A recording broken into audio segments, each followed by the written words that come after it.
며칠 전 도서관에서 열심히 공부하고 있는데 한 아줌마가 다가와 인사를 건넸다. 안녕하세요. 생명보험에서 왔어요. 보험이라 저는 필요 없는데요. 아줌마는 쪼그라들 법도 한데 웃음을 머금고 설문지 한 장만 써달라며 설문지를 꺼내 보여줬다. 아, 그냥 설문지 하나라면야 하고 승낙을 했지만 자세히 보니 이 아줌마 어딘가 범상치 않았다. 세련된 정장에 하의를 신고 화사하게 화장한 채 눈웃음을 짓고 있었다. 아니, 이 정도면 30대 중반도 안 됐을 것 같은데? 학생, 설문 감사해요. 혹시 보험 같은 거 없으세요? 지금은 공부만 하느라 여유가 없네요. 주소며 연락처를 적어주는데 아줌마가 갑자기 내 생년월일을 보더니 깜짝 놀란 듯 말했다. 어머, 제 조카랑 동갑이시네요. 아, 네. 근데 몇 살이신데요? 저요? 43이에요. 와, 진짜 그렇게 안 보이시는데요? 이 아줌마, 같은 동네 산다며 명함까지 건네주더니 설문 감사 인사를 하고 사라졌다. 며칠 후 혼자 칼국수를 먹으러 분식집에 갔는데 건너편 테이블에서 수제비를 먹는 그 아줌마와 눈이 마주쳤다. 아줌마도 날 알아본 듯 반가운 웃음을 지으며 먼저 아는 척했다. 아, 그때 그 학생이네. 공부하다가 잠깐 나왔나 봐요. 얼른 먹고 자리를 뜨려는데 아줌마는 마치 내가 다 먹을 때까지 기다린 것처럼 보였다. 그러고는 슬며시 카탈로그를 내밀며 학생들도 용돈으로 들 수 있는 좋은 상품이 하면서 다시 영업 모드를 켰다. 순간 짜증이 밀려왔지만 옆눈으로 보니 자꾸 내 손목의 시계를 힐끔힐끔 보는 게 아닌가. 이 아줌마, 마 부잣집 아들로 본 거 아냐?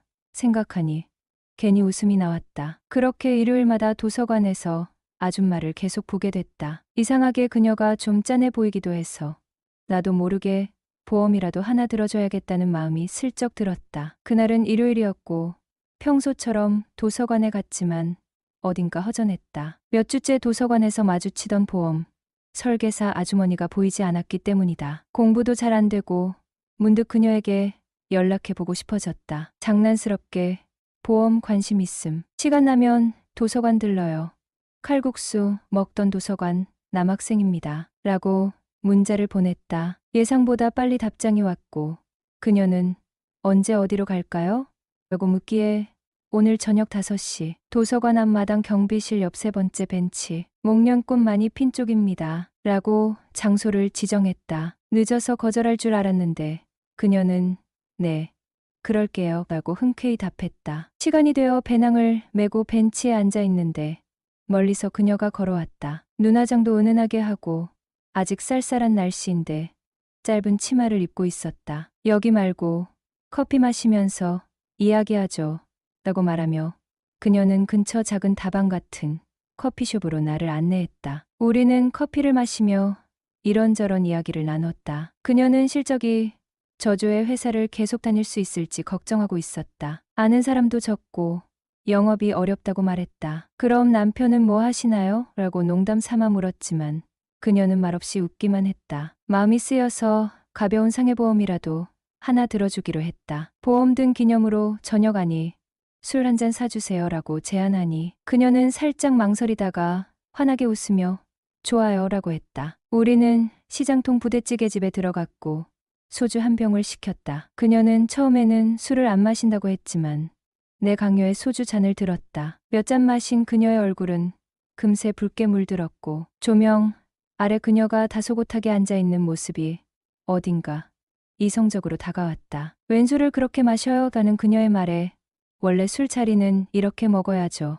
라며 농담을 주고받았다. 술 기운이 돌자 분위기가 더 자유로워졌고 나중에는 서로 쓸데없는 얘기도 서슴지 않고 했다. 회식을 나갔다가 회사에서 자꾸 붙잡혀 혼자 나오기 어려울 때 남자 상사가 껄떡댄다는 이야기 같은 소소한 직장 고민들까지 털어놓았다. 늦은 밤에 그녀와 헤어질 때는 어디 노래방에 가서 노래라도 부르고 싶다는 생각이 들었고 노래방에서 노래 한 곡 부르고 갈래요?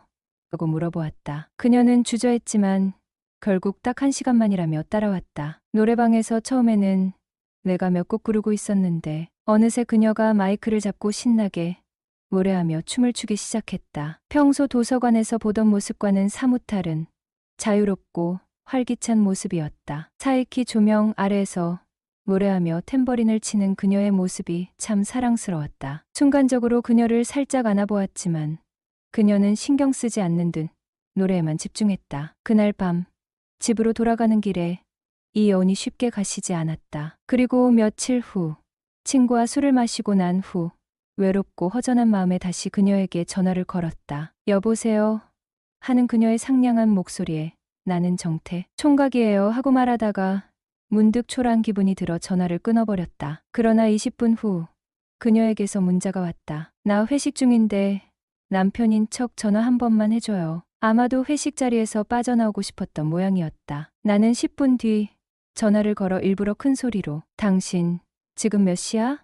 그렇게 할 거면 때려치워라고 소리쳤다. 옆에서 들리는 사람들의 웃음소리와 웅성거림이 느껴졌다. 그녀는 알았어요.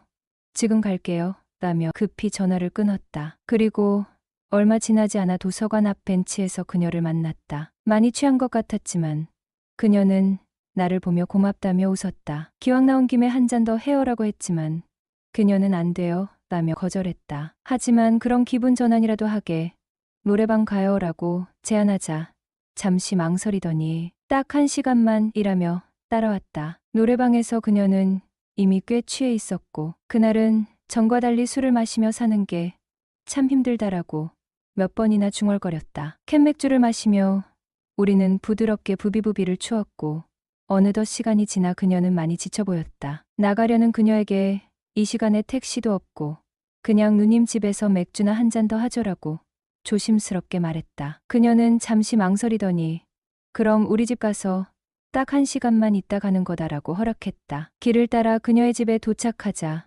좁은 방과 작은 거실이 보였다. 혼자 산다고 했다. 집안은 아늑하고 깨끗했지만 그녀의 눈빛은 쓸쓸해 보였다. 우리는 맥주를 마시며 이야기를 나눴다. 그녀는 5살 난 딸이 보고 싶다며 눈물을 글썽이기도 했고 너 가야지. 이제 1시간 지났어 라고 말했다. 나도 갈 타이밍을 놓쳐 어리광부리듯 눕고 말았다. 그녀는 그럼 저기 싱크대 밑에서 자라며 웃었다. 내일 해 뜨면 바로 가야 한다. 웃으면서 던진 그녀의 한마디에 그날 밤이 오래 기억에 남았다. 안녕하세요. 이렇게 글을 남기는 게 쉽지 않지만 솔직하게 제 이야기를 털어놓고 싶어서 적어봅니다. 저는 20대 후반의 평범한 남자입니다. 공무원 시험 준비를 하며 저보다 13살 많은 여자친구와 3년을 만났습니다. 그녀는 현재 42살로 혼자 생활하면서 보험 일을 하고 있지요. 3년 전 저희 집 경제 상황이 크게 어려워졌습니다. 어머니가 무리해서 집을 구입하시며 생긴 큰 빚이 있었는데 금리가 오르고 집값까지 폭락하는 바람에 저에게 주던 지원도 거의 끊겨버렸죠. 정말 각자도생해야 할 상황이 되어 공무원 시험 준비를 포기하고 어딘가 공장이라도 들어가서 돈을 벌어야겠다는 생각까지 하게 됐습니다. 그때 여자친구가 다가와 이제껏 2년 넘게 공부했는데 그 시간이 아깝지 않느냐며 자기 집으로 들어와 살라고 했습니다. 숙식은 무료로 제공해 줄 테니 1년만 더 해보자고요. 그 말이 고마웠습니다. 열악한 상황 속에서도 대소 공부를 할 수 있게 그녀가 배려해 주었던 겁니다. 그렇게 그녀의 집에서 머물며 시험 준비에 매진했고 얼마 전 드디어 공무원 시험에 합격할 수 있었습니다. 공부한 지 4년 반 만의 일이었고 함께 기뻐해 주는 그녀 덕에 이뤄낸 결과였죠. 그녀는 제가 힘들고 외로울 때 항상 옆에서 웃어주고 지지해 주었어요. 부모님과의 갈등이나 경제적 걱정이 머리를 짓눌렀을 때도 그녀가 있어서 정말 큰 힘이 됐습니다. 제 인생의 가장 어려운 시기에 곁에 있어 준 사람이라는 걸 잊지 않고 있습니다. 그런데 합격 후 새로운 근무지로 발령을 받으며 장거리 연애가 되다 보니 서로 마음이 조금씩 멀어지는 걸 느낍니다. 저는 새로운 환경에 적응하느라 바빠지고 서로 만나는 횟수도 줄어들다 보니 애정도 예전처럼 뜨겁지 않고요. 지금 상황에서 그녀에게 이별을 제안하면 제게 헌신해준 사람에게 너무 큰 상처를 주는 건 아닌지 제가 나쁜 사람처럼 보일까 두렵습니다. 이 관계를 아름답게 마무리할 수 있을지 고민이 깊어집니다. 상대방이 제게 주었던 고마움을 존중하면서도 진심으로 서로의 행복을 생각하는